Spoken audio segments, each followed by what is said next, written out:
Okay, so the TED Talk this week was by Dr. Brene Brown, I think is how you might say her name. And I thought it was really interesting. She's a qualitative researcher, which is something that I talk about a lot in a lot of my classes, different kinds of research for interviewing different kinds of people and trying to learn things from them. So I personally really enjoyed what she had to say, and I thought it was really interesting and really relatable too. One of the things I thought was interesting that she started with was her quote from her professor, where she said, "If you can't measure it, it doesn't exist," which to me, I think kind of inspired her and inspired her research because she was trying to understand the connection between compassion and connection and belonging and shame and fear. And that's something that was really hard for her to quantify. So I feel like that professor probably would have said that she couldn't measure that, and because of that, it didn't exist. So I feel like she was kind of on an adventure to prove that professor wrong. But when she said that she started with connection and that connection gives purpose and meaning, and she later discovered that shame unraveled connection. And then she later went on to talk about how vulnerability was connected to all of this. And she talked about vulnerability and then how it leads into shame and fear, but also leads into belonging and connection. And that kind of reminded me of like those choose your own adventure books where it's like you're starting here and you can pick like one of two paths to go on. And it was like you started at vulnerability, and once you embraced that, then you were now open to all these great experiences and all these bad experiences. But then, like she was saying about numbing, is like if you close off the bad, you end up closing off the good as well. So you have to kind of be open to both, and you have to experience both. And that kind of sucks because you deal with the bad things, but you also get the opportunity to have all the great things as well. And you get to feel like you belong and feel like you're connected and feel worthy of these things. And that was, I think, the point she was making was that wholehearted people have courage to be vulnerable and to be imperfect, compassion to be kind to themselves, and then they feel a connection as a result of that authenticity. That was what I wrote down, at least. I think I interpreted that correctly.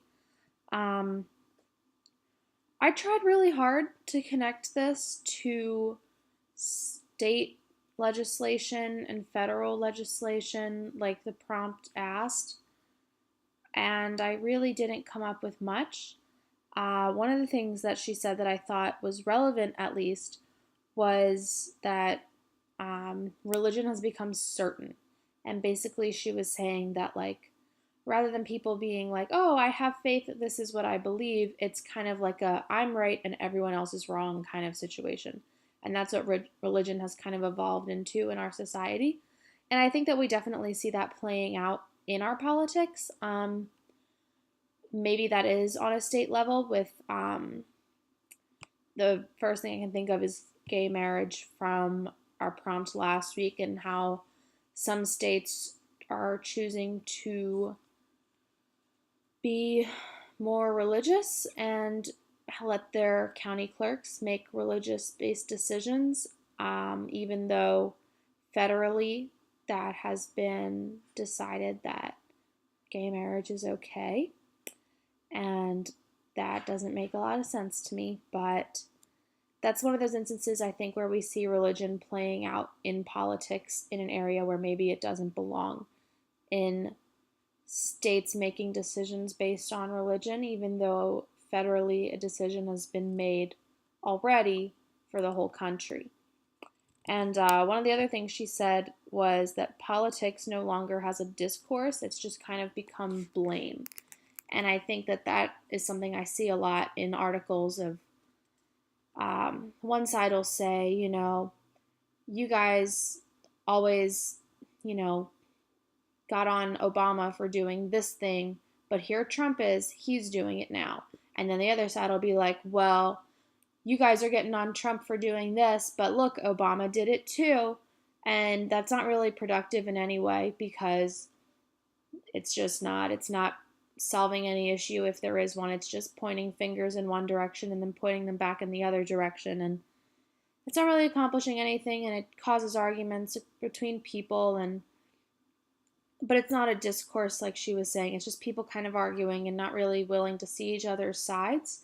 So I think that that might tie in with her vulnerability piece, is that if you're willing to hear from people and learn from people, then maybe we can have a discourse and we can go somewhere and we can learn and we can grow. But I for a while I thought I was watching the wrong TED Talk, honestly. I really enjoyed it. I really enjoyed what she had to say, but I didn't really get the connection to politics all that strongly. I think she talked really well about her experiences with her therapist and with communicating with a therapist or with a trusted friend or something about how you're feeling and exposing yourself emotionally. And a lot of the things she talked about I think were really good for like a personal level.